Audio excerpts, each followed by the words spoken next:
put you all in mind, right, in context of where we are. David in the last chapter slewed Goliath.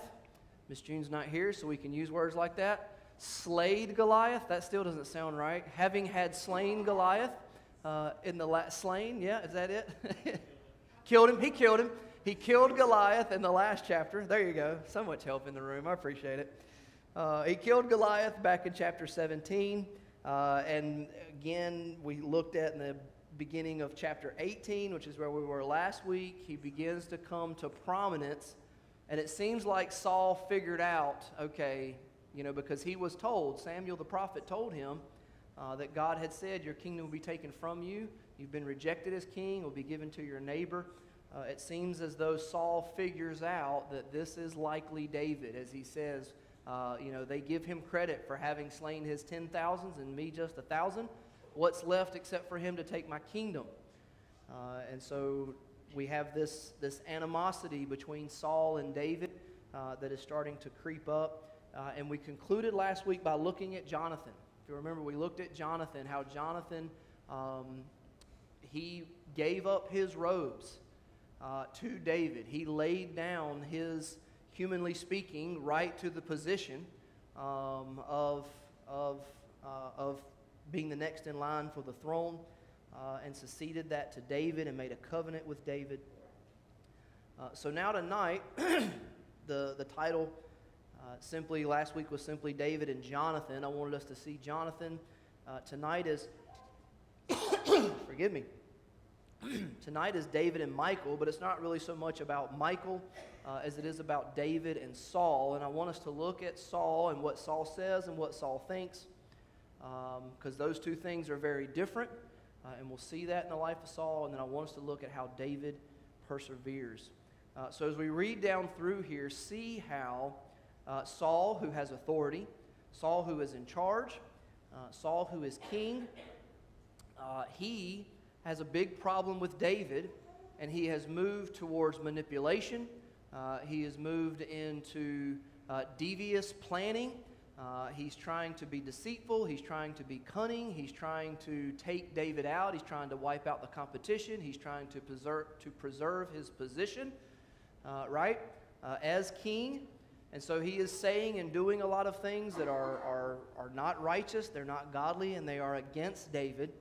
And as you see David, we just see David simply persevering and doing what is right. He just simply continues going forward, doing what is right, doing the right thing because it is the right thing to do, doing the right thing as he trusts in the Lord for the consequences of simply doing the right thing.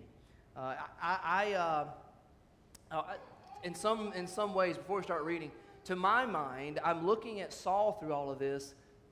To be Saul is exhausting, right? In some ways, I'm looking at this like how exhausting it must be to be Saul. To be fighting against God, to be manipulating, to be trying to set up things, to be trying to starting rumors behind closed doors, to be trying to put someone down, to be constantly worried and concerned about their self-preservation.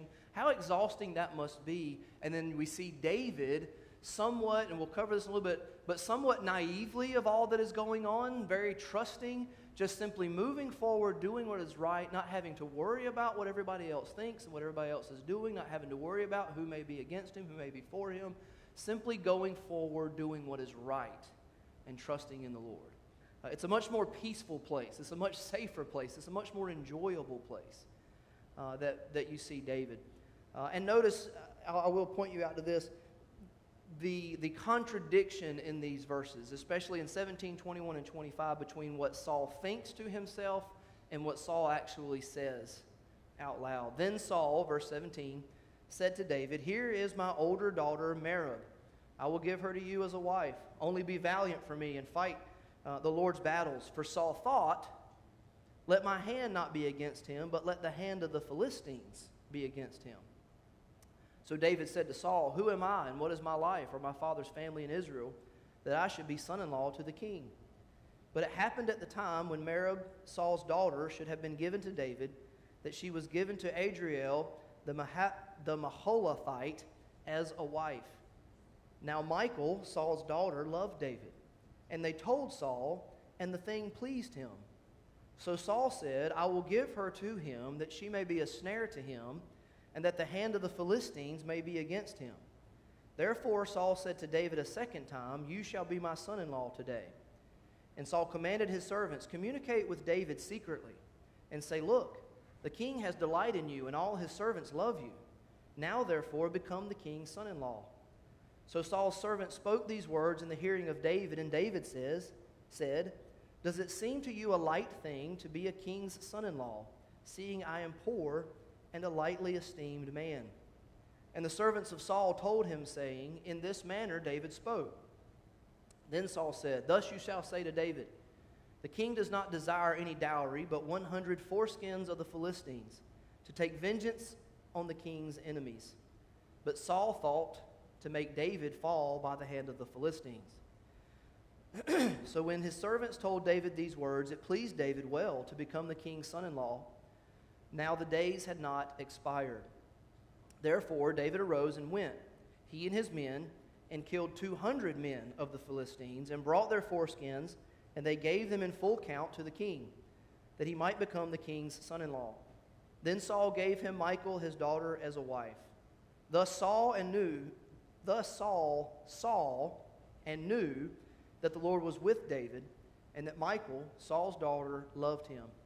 And Saul was still more afraid of David, so Saul became David's enemy continually. Then the princes of the Philistines went out to war, and so it was, whenever they went out, that David behaved more wisely than all the servants of Saul, so that his name became highly esteemed. If you're losing yourself in the story, if you're losing, kind of what is going on here, Saul has set himself against David. But if you remember, one of the things that David was supposed to acquire, having killed Goliath, was the daughter of Saul, right? He's supposed to become the king's son-in-law. He's supposed to receive the king's daughter. And so Saul, having publicly promised his daughter to David, says to himself, I will use this. I will use the marriage of my daughter to David, and I will put David at war so that David will be killed by the Philistines. So he's made this plan that now that he has David as a son-in-law, he's going to take David, he's going to push him to the front lines of war, and he's not going to kill David, he's not going to touch him himself, but he's going to let the Philistines do it for him on his behalf. And he's okay with using his daughter. He's okay with taking his daughter's husband and having him killed. Well, we don't really know why that doesn't work out. We don't have details on that, but nonetheless, Saul gives Merab to another man. And then Saul finds out that his other daughter, Michal, loves David. And it displeases him. Oh, that's great. Good. I'll use this other daughter, and I'll try to have David killed in paying for a dowry for her. Right? So he knows that Michal loves him, and yet the way that pleases him, the thing that he likes about that is, great, I can use this to get him killed. He has no concern for Merab. So he hatches, for Merab or Michal. So he hatches this plan that I'll tell my servants to speak to David secretly, as if I don't know what they're telling him, and to let him know, hey, the king really, he likes you, and everybody likes you, and you have the opportunity to be the son-in-law here, and try to prod him in that direction. So he's setting up his servants and trying to use his servants to trap David in this way. Well, David comes through not only with 100 foreskins, but with 200 foreskins of the Philistines. And obviously, as Saul sees this, he's even more afraid of David, because he sees that God is truly with David. And then God blesses David as David comes in and goes out, and as they are battling and fighting the Philistines, it says that David was wiser, and we'll see God's hand in all of that. And so I just kind of wanted to lay that out for you. I want us to look firstly at Saul, what is happening with Saul, what he is saying, what he is doing, and then look at David.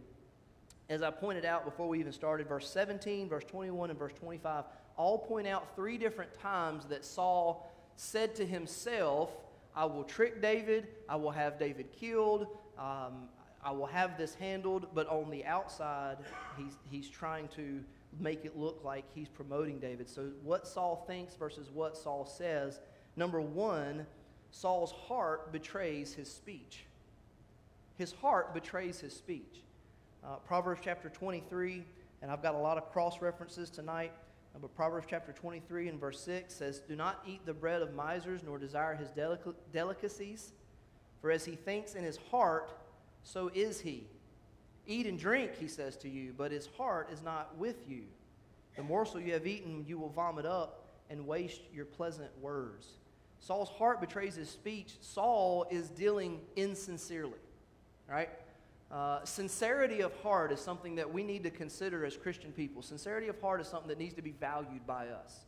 Sincerity of heart ought to be descriptive of us, as that what we say and what we do comes from a pure and sincere heart. Solomon warns us in Proverbs, those who are misers, those who are selfish and want to hoard up for themselves, though they may say, "Oh yeah, sure, you can have this," in their heart they're insincere. And Saul has become insincere of heart. His heart betrays his speech. He's not going to come out and say, "All right, I got to kill David. Now which one of you wants to help me figure out how to do this?" Right? He can't just come out and talk like that. So we see insincerity in his heart. It's unrighteous, it's evil. And I can't help but I just keep going back to how exhausting it is to follow up his lies and to be insincere and trying to manipulate and do this one thing and do another. So his heart betrays his speech, showing his insincerity. Number two, his words do not alleviate his guilt. His words do not alleviate his guilt. As you look in the opening verses, Saul says, "Here, take my daughter." But Saul thought, verse 17, "Let my hand not be against him, but let the hand of the Philistines be against him." So he thinks to himself, "I will justify myself." He is saying one thing and doing another, and of all the lies that he is telling, he has lied to himself that he can remain righteous in his evil deeds. He's attempting to be self-righteous. He's attempting to somehow give himself a way to still feel good about himself, to try to ease his guilt, ease his conscience, as he is doing something evil. Now, some of you, I think I saw your faces as I was describing what was going on. In the next book, does not David do the exact same thing to Uriah?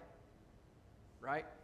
David does the exact same thing to Uriah. And Nathan the prophet comes to David and says, "You have killed Uriah with the sword."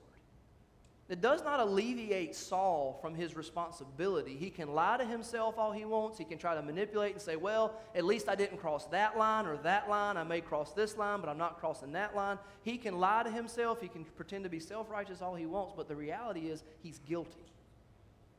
And his heart betrays him in that. His words do not alleviate his guilt. He is in all aspects, he is self-righteous. I'm still righteous. I'm still good in doing this. Our words do not alleviate our guilt. Number three, Saul's intentions are not as hidden as he thinks. Saul's intentions are not as hidden as he thinks. I thought about this as I was reading down through here. How do we know the heart of Saul in all of this? Now, some of it may be hindsight. Some of it may be inspiration of the Holy Spirit. But you can kind of look and see this is not as difficult to figure out as it may seem. I see arrogance in Saul. To think that he can fool the kingdom, to think that he can fool his servants, to think that he can use and manipulate his own daughters for his evil intentions, and no one will figure it out, no one will know how arrogant he is. To think that he is running the show and moving behind scenes in such a way that everybody still thinks he's right and in the right. Everybody still thinks he's righteous. And somehow he's so much better and greater than everybody else, he's going to manipulate them all to turn against David and think that he is great with all of his lies and manipulation. There's arrogance in the heart of Saul. Number four, he's not a man of his word. In verse 19, we don't know the story, we don't know why. Later, this is interesting and has really not much to do with this, but later, God has brought a famine against Israel, and David falls before God and says, "Lord, why is this famine here in Israel?" And he said, "Because the way Saul treated the Gibeonites, because there was a covenant between Israel and the Gibeonites, Saul treated them unrighteously, and so God was bringing this famine to Israel so that Israel would recognize their wrongdoing against the Gibeonites and then make it right. You know how they made it right?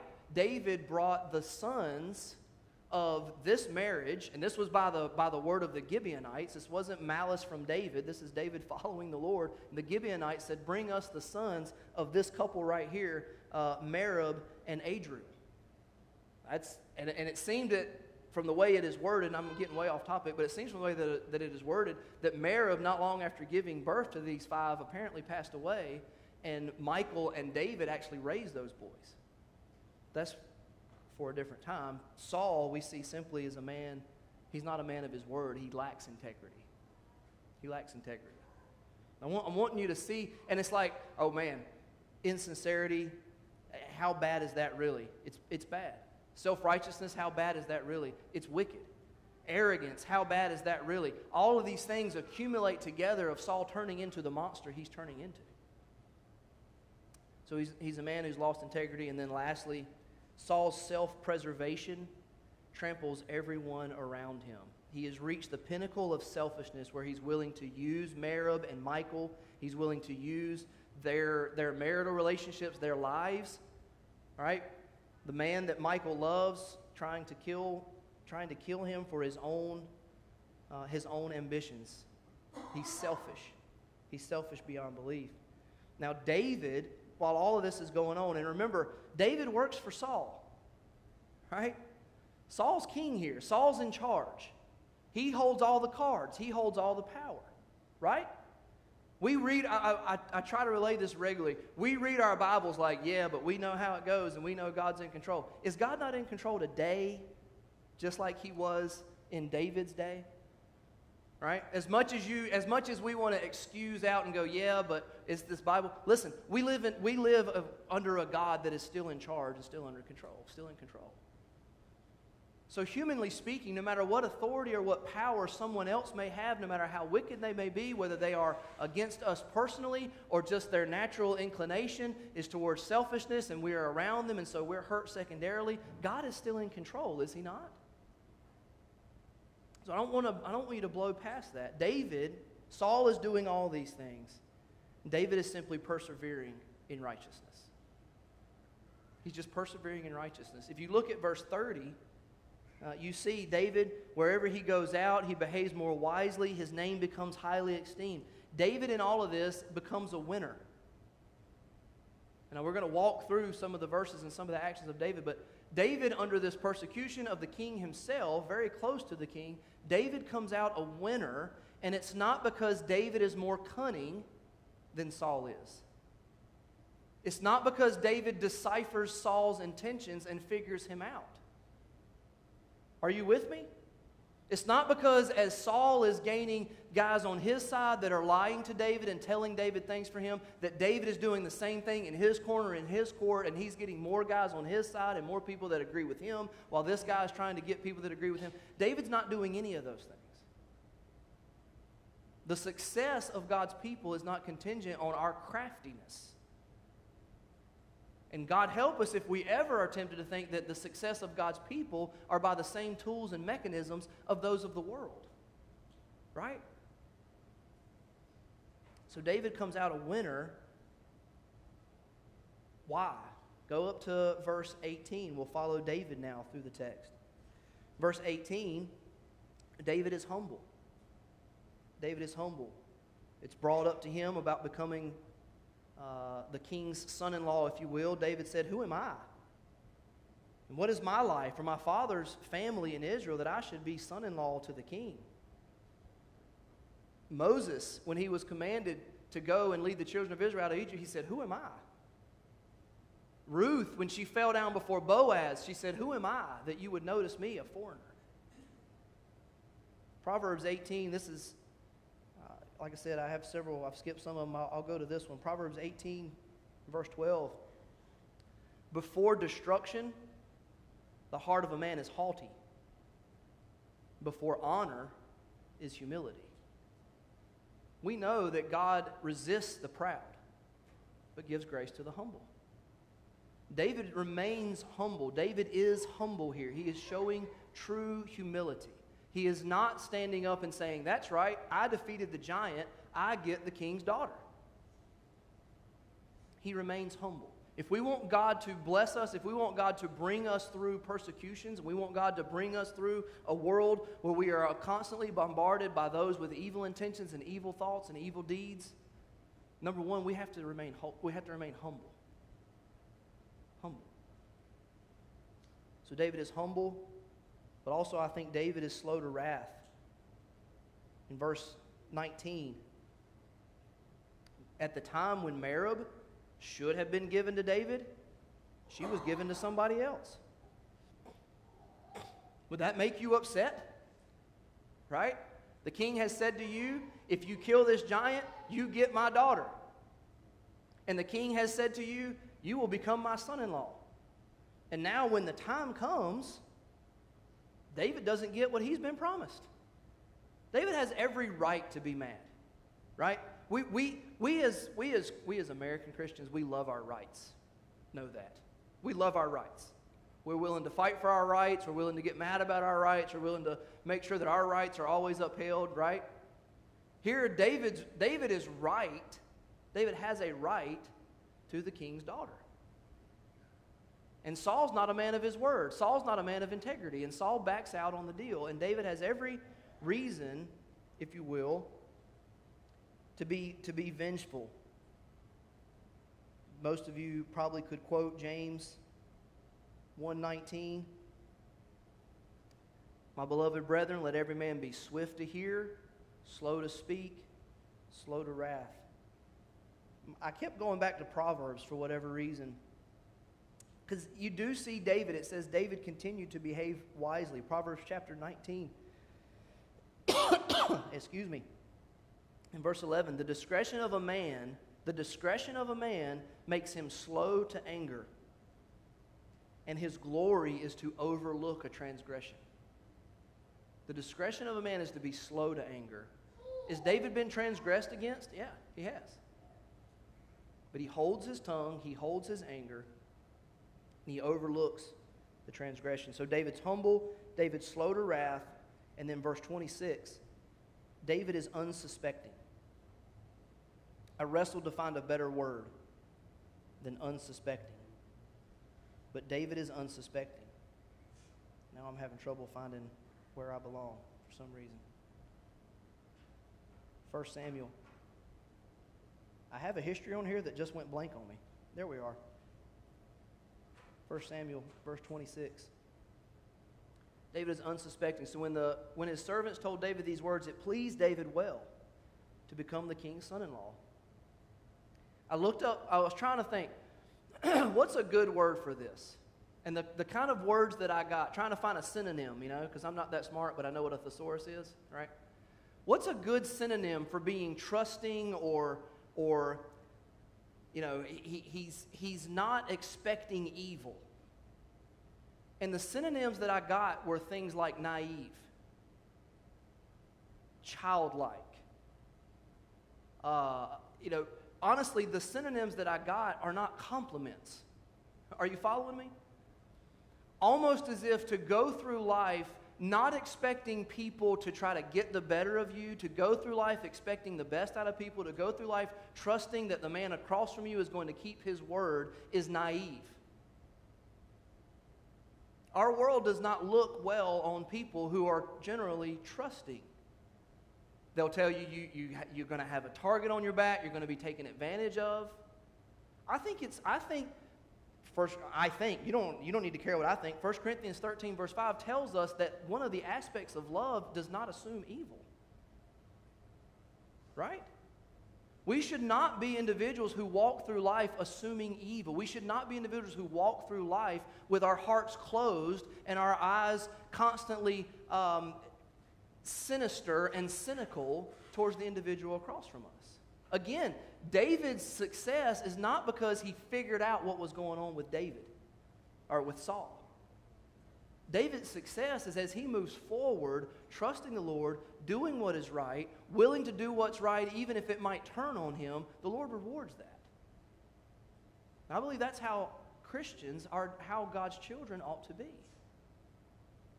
Will people ever take advantage of that against you? Yeah, they will. But isn't that worth it to walk in love?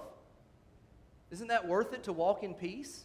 Isn't that worth it to leave the door open so that if they do wrong you, the God who judges righteously and sees all things can level out what you've been wronged? Isn't it worth it to leave that door open should they walk through it honestly and openly that a relationship has been created there? Isn't that worth it?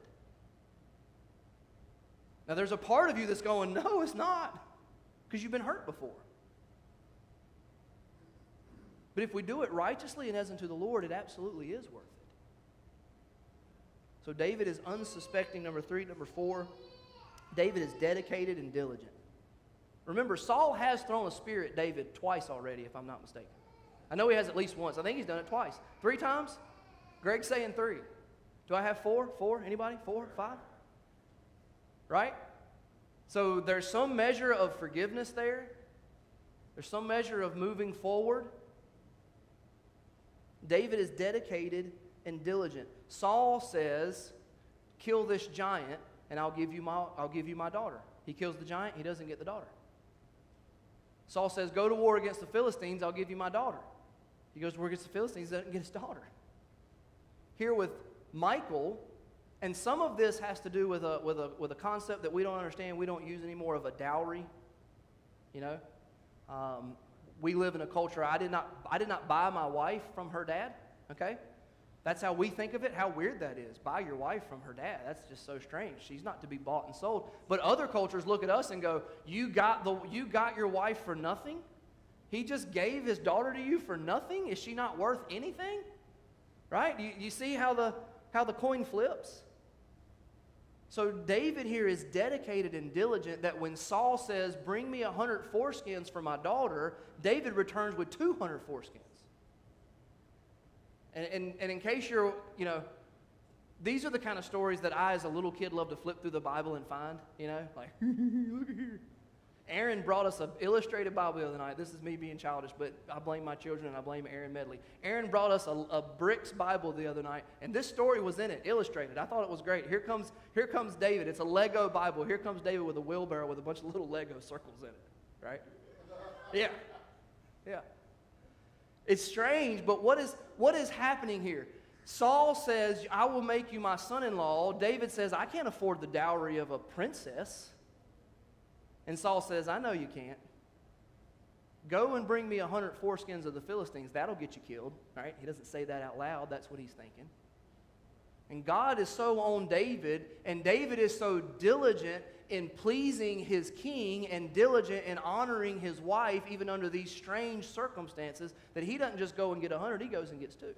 Now, if you're like me, let's put this in 2024. If you're like me, when I feel like I'm being persecuted, when I feel like I've gotten the short end of the stick, when I feel like I'm being wrong and somebody says, go do this, my intention is to do as little as possible for that individual. That's my intention. That's my intention is to try to get by with as little, okay, good grief, are you serious? All right, here I go. With a bad attitude, putting out as little as possible to get this guy off my back. Yes, I've worked in public before.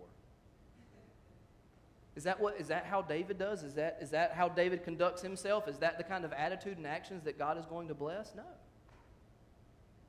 David is dedicated to doing what has been asked. He is diligent to say, hey, if you ask of me 100, I'll give you 200. Doesn't Jesus tell us if somebody says, walk with me a mile, you should walk with them too? If somebody asks for your coat, you give them your cloak also? Our natural senses tell us, I'll get robbed blind. And God says, I'll take care of you. Right? So David is diligent. He honors the king. He honors Michal. He honors the Lord. Ephesians 6:5 speaks to us as servants to our masters that we work not with intention to please men, but with intention to please our Lord. Right? Whether, for whatever reason, Saul has called David to this to try to get him killed, these are still enemies of the Lord.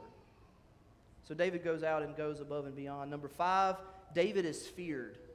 This struck me last week and struck me again this week. David is feared. Verse 29, Saul was still more afraid of David. So Saul became David's enemy continually. It just struck me that persecution may come against you because folks fear you. And we said it last week. If somebody chucks a spear at me, I'm afraid of them. Right? The reality is, if you're walking with God and doing what is right, there are folks who don't know God, who don't know righteousness, who don't love righteousness, who don't love the Lord, and they may fear you. Because you are a stain on their guilty conscience. You are a burr in their saddle as you live for the Lord.